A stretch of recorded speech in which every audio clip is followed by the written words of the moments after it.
네, 시장 피셜 오늘의 피셜 시간입니다. 앞서서 이야기 나눴던 펠리즈 투자앤리서치 김민수 대표와 미중산업연구소 조용찬 소장 두 분과 이야기 이어가겠습니다. 두 분 인사 나누시죠? 예, 안녕하십니까. 안녕하세요.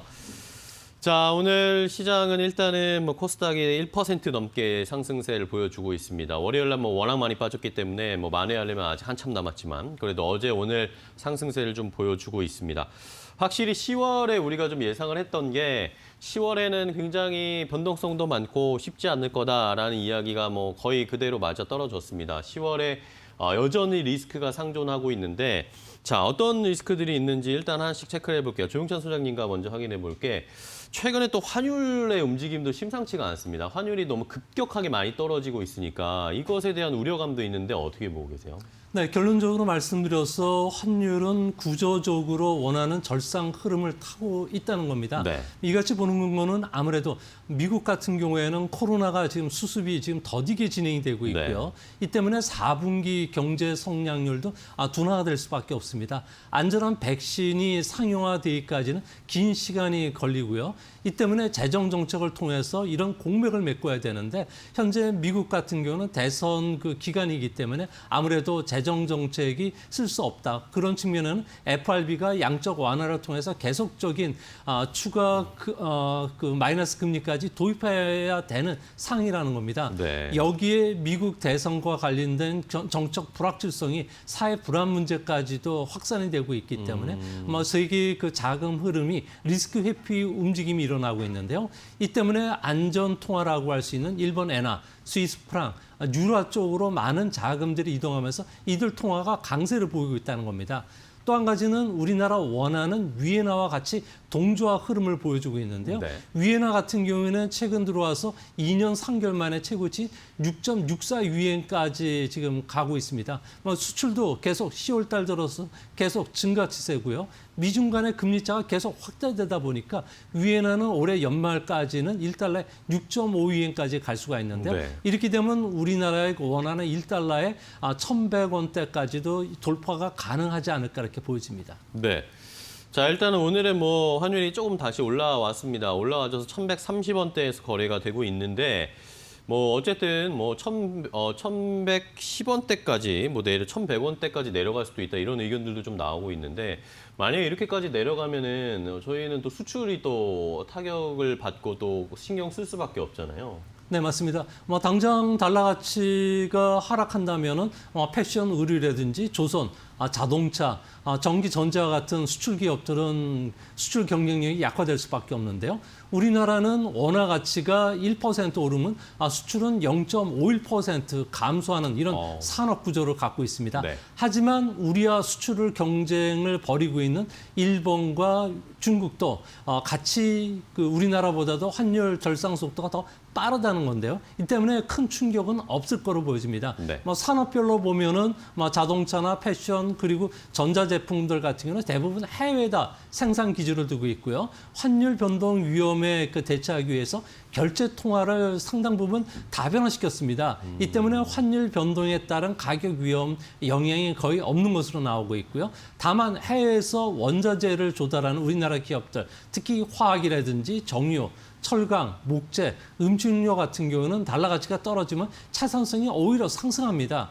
또 정유나 해운 기업들 같은 경우는 외화 차입 이자 비용이 줄어들기 때문에 또 항공사도 그렇고요. 또 여행 관련주들 같은 경우에도 호재가 될 수가 있기 때문에 반사 이익을 보는 기업을 중심으로서 눈여겨보실 필요가 있지 않나 생각이 됩니다. 네.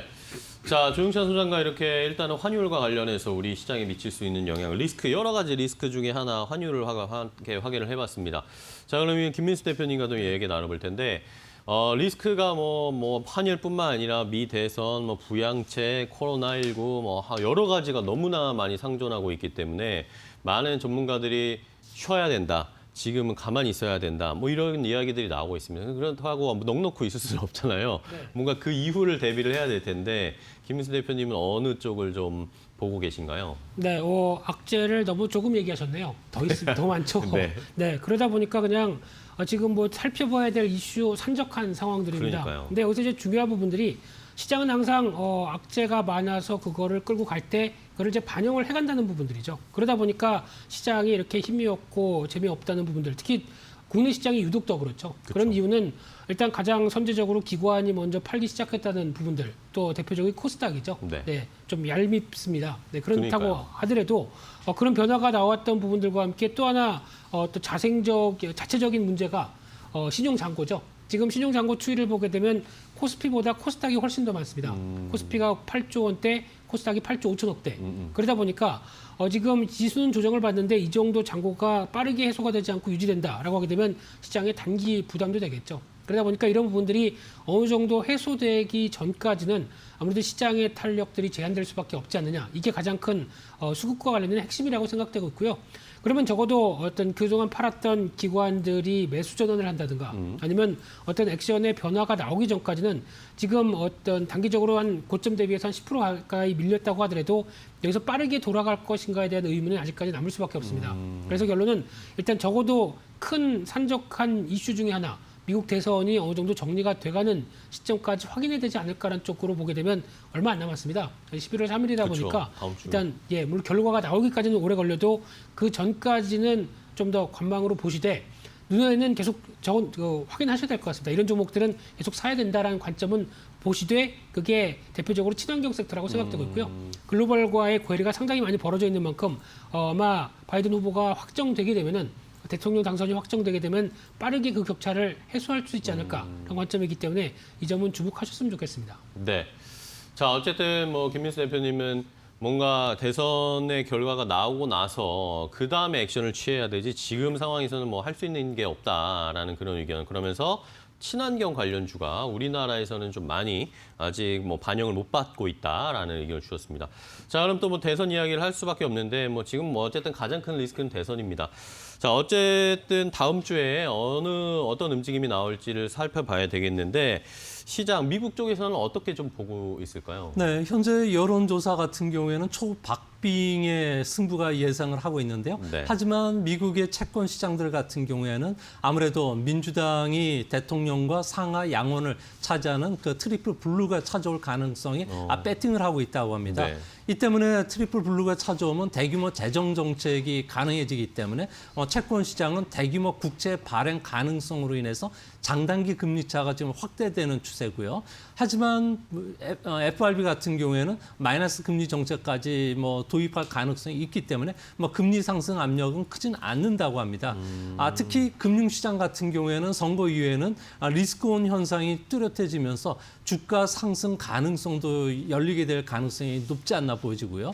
특히 JP 모건 같은 경우는 민주당 정부의 그 아웃퍼폼 지수 그리고 트럼프의 그 언더퍼폼 지수 같은 경우를 비교해 보면은 여전히 아웃퍼폼 지수가 상회를 하고 있다는 점에서 트리플 블루에 대한 기대감을 여전히 갖고 있고요. 또한 도박사들도 현재 그 민주당이 승리할 가능성과 관련된 확률을 60% 정도 보고 있다고 합니다. 네. 자, 일단은 뭐 바이든 후보가 앞서는 걸로 이런 여론조사들이 나오고 있는데 결국에 뭐 다음 주 딱 거의 일주일 남았습니다. 다음 주에 과연 어떤 결과가 나올지 그 전까지는 시장은 조금 뭐 역시 불안한 양상이 이어질 것으로 보이고요. 마지막으로 그럼 김민수 대표님께 좀 말씀을 듣고 싶은 게 오늘 사실 키워드 상실의 시대라고 김민수 대표님이 말씀해 주셨잖아요. 네. 자, 다음 주까지 다음 주 그 이후에도 리스크들은 남아 있는데 이런 시장에서 우리 시청자분들에게 조금 뭐 멘탈을 잡아주실 수 있는 그런 네. 한마디 부탁드리겠습니다. 일단 딱 한마디로 가격 논리입니다. 여기서 더 싸진다. 그러면은 제가 보기에는 일단 들어가자라고 생각하셔도 될 것 같습니다. 하지만 지금은 지금 코스닥 지수 한 790, 800선이 약간 좀 애매한 시점이기 네. 때문에 혹시나 앞서 말씀드린 대로 신용 잔고 부담 때문에 빠르게 밀린다라고 되면 거기서부터는 오히려 액션을 대응하는 게 맞겠다라고 보게 되면 뭐 770, 750 이 정도부터 기준으로 삼으시면서 추가 하락을 매수 기회로 삼는 전략. 이 부분은 항상 지금까지 2015년도부터 항상 그랬습니다. 4분기에 우려감 때문에 약했다가 내년 1분기 되면 기관이 다시 사고 수익률이 빠르게 좋아지고 그러면은 지금 겨울을 지나 윈터 이스 커밍이죠. 네, 겨울을 지나서 이제 내년 봄까지 생각한다라고 네. 하게 되면 지금은 저점 매수는 계속 노리는 게 맞다. 이렇게 보셔야 될 것 같습니다. 네, 알겠습니다. 자, 어쨌든 뭐 지금 뭐 불안한 시장이고 이럴 때가 오히려 기회일 수도 있는 그런 포착, 순간을 잘 포착해야 된다는 게 오늘의 포인트인 것 같습니다. 오늘 두 분과 이야기 나눴는데요. 펠리즈 투자앤리서치 김민수 대표, 미중산업연구소 조용찬 소장 두 분 오늘 말씀 감사하고요. 다음 주에 또 뵙도록 하겠습니다. 고맙습니다.